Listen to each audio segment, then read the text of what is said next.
El Evangelio de hoy está tomado de San Mateo, el capítulo 16. En aquel tiempo, cuando llegó Jesús a la región de Cesarea de Filipo, hizo esta pregunta a sus discípulos: ¿Quién dice la gente que es el Hijo del Hombre? Ellos le respondieron: unos dicen que eres Juan el Bautista, otros que Elías, otros que Jeremías o alguno de los profetas. Luego les preguntó: ¿y ustedes quién dicen que soy yo? Simón Pedro tomó la palabra y le dijo: tú eres el Mesías, el Hijo de Dios vivo. Jesús le dijo entonces: dichoso tú, Simón, hijo de Juan, porque esto no te lo ha revelado ningún hombre, sino mi Padre que está en los cielos. Y yo te digo a ti que tú eres Pedro, y sobre esta piedra edificaré mi iglesia.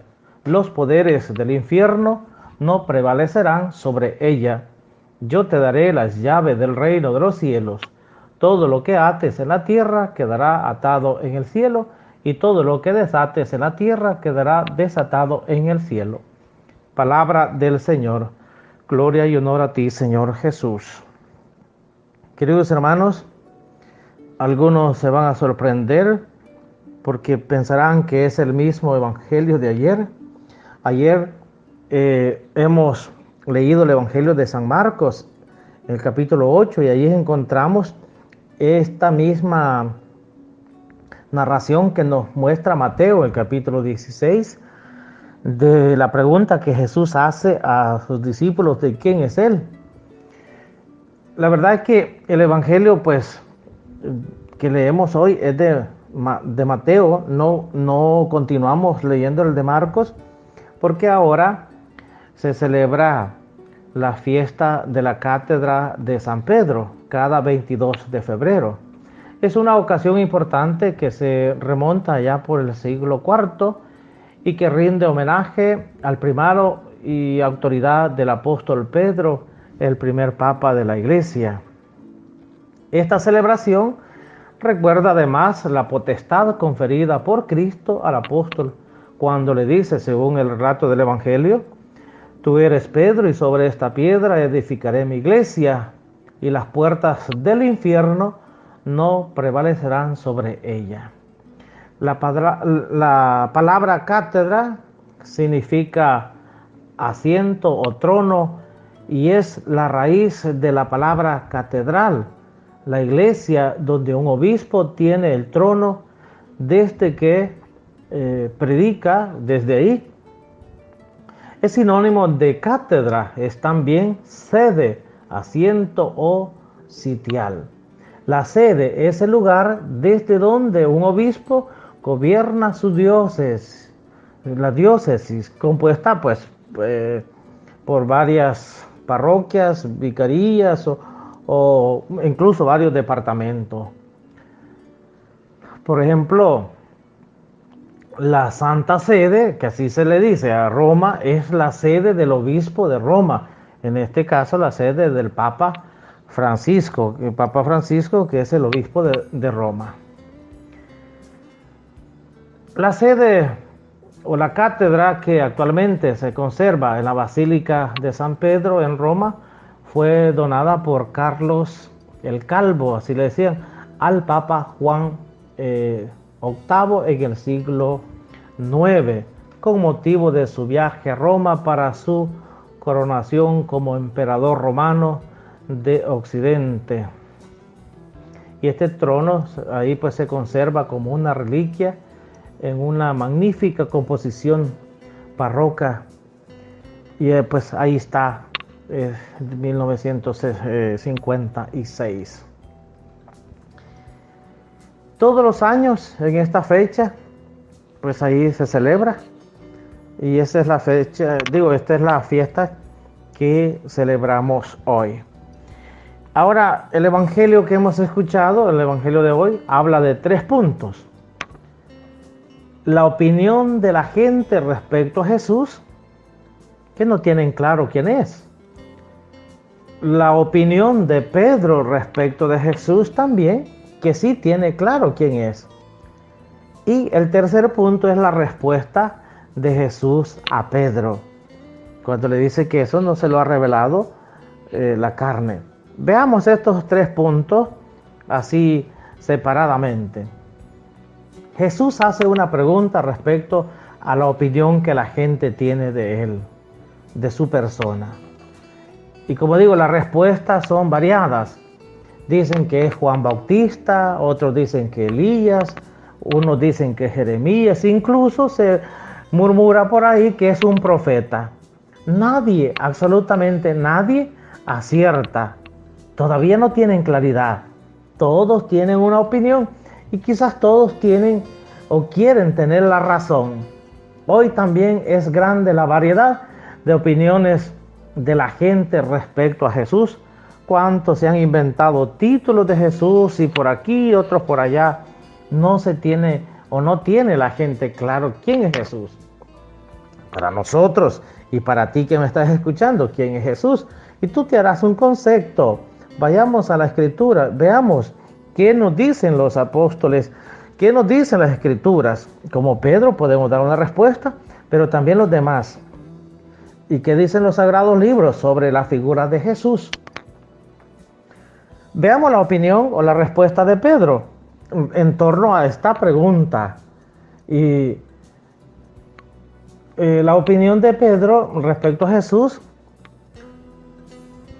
Jesús pide la opinión de los discípulos, porque dice, bueno, si eso dice la gente de mí, en otras palabras, ahora díganme para ustedes quién soy yo. Pedro es el que se convierte en el portavoz de todos.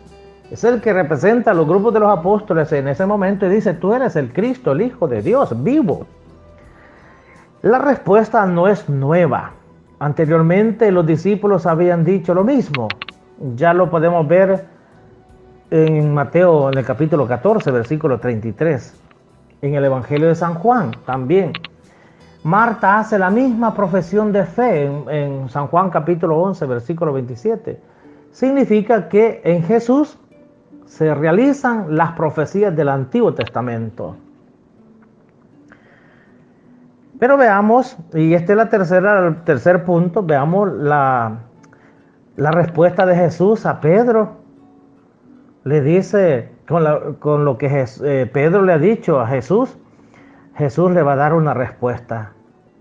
Y la respuesta tiene varias partes. La respuesta que Jesús le da a Pedro. Bienaventurado tú, Pedro. Eso le dice Jesús. Pedro es bienaventurado porque recibiste una revelación del Padre. Aquí también la respuesta de Jesús no es nueva. Anteriormente él había alabado al Padre por haber revelado el Hijo a los pequeños y no a los sabios y entendidos. Y el mismo San Mateo lo indica cuando leemos en el capítulo 11. Cuando dice, te doy gracias, Padre, porque has ocultado estas cosas a los sabios y entendidos y se las has revelado a la gente sencilla.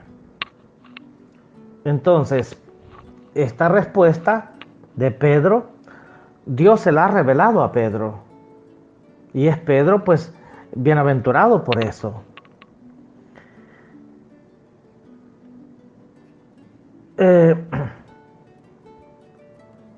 Ya como he dicho, ¿verdad? Ya se había hecho antes una proclamación de esta forma.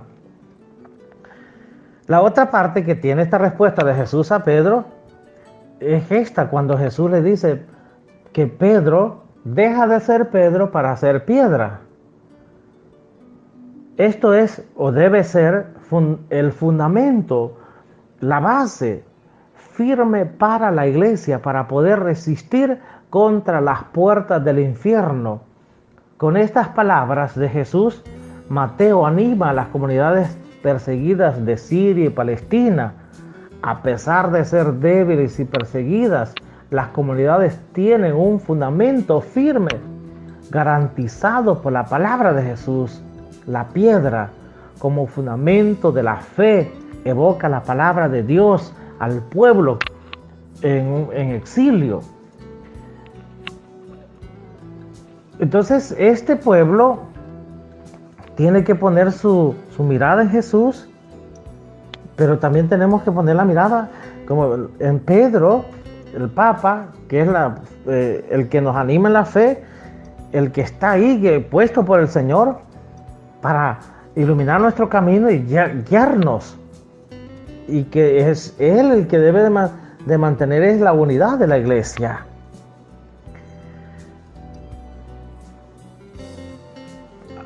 Además, otra de las cosas que podemos también decir, que Jesús da un nombre a Simón. Es otro elemento que encontramos en la respuesta de Jesús. Le pone a Pedro, le llama piedra. Pedro es piedra de dos formas. Y aquí voy a explicar un poquito lo que hemos leído también en el Evangelio de ayer. Es fundamento. Pedro es fundamento. Es la base para mantenerse firme. Pero también, según Marcos, en el Evangelio de ayer, Pedro es piedra de tropiezo. Porque le dijo: apártate de mí, Satanás, porque tú no piensas como Dios, sino como los hombres. No intentes hacerme tropezar. En nuestra iglesia católica insistimos mucho en Pedro, piedra fundamental. Pedro, por un lado, era débil en la fe, dividido, trató de desviar a Jesús, tuvo miedo, que Jesús se enfrentara a la pasión, pero también tuvo miedo en el huerto, se durmió y huyó, no entendía lo que tenía que pasar con Jesús, incluso lo va a negar, y Jesús se lo había dicho antes que cante el gallo. Por otro lado, era como los pequeños que Jesús proclamó bienaventurados. Siendo uno de los 12, se hace de ellos portavoz. Más tarde, después de la muerte y resurrección de Jesús, su figura creció y se volvió un símbolo de la comunidad. Todo aquello que ha pasado atrás, que ha venido arrastrando, ahora ha quedado en el pasado. Ahora es fundamento, ahora es firmeza. Y por eso le dice: a ti te daré la llave del reino. Otro elemento que encontramos en la respuesta de Jesús a Pedro, cuando dice las llaves del infierno y la iglesia. En ti edificaré mi iglesia. En la asamblea, la palabra iglesia en griego, es eclesia. Y bien interesante porque en la Biblia, y especialmente en el Nuevo Testamento, aparecen 105 veces esta palabra. Casi exclusivamente en los Hechos de los Apóstoles y en las cartas. En los Evangelios aparece 3 veces solamente en Mateo. La palabra significa literalmente convocada o escogida. Indica a la gente, se reúne convocada por la palabra y trata de vivir el mensaje del reino de Jesús. Ese reino que Jesús trajo. Otro elemento que encontramos en la respuesta de Jesús a Pedro es que le dice: a ti te daré la llave del reino. Pedro recibe la llave del reino. Este mismo poder de atar y desatar es dado también a las comunidades. Así lo vamos a ver en Mateo 18:18. Y a los otros discípulos en Juan 20:23, cuando sopló sobre ellos el Espíritu Santo y le dice: a quienes les perdonen los pecados les quedan perdonados, y a quienes se los aten le quedan atados. Uno de los puntos en que el Evangelio de Mateo insiste más es la reconciliación y el perdón. Es una de las tareas más importantes de los coordinadores. Es el papel que tiene prácticamente el que está en la sede: llamar a la reconciliación, a la paz, al amor, a la armonía, y mantenerse firme. Hoy pues que celebramos la cátedra de San Pedro, oremos por el Papa, especialmente nuestro Papa Francisco, que realmente ha venido a motivarnos y a darle como un respiro nuevo a esta iglesia, a animarnos en la fe y a confirmarnos a todos en la fe y en la unidad, a llamarnos a que vivamos siempre unidos.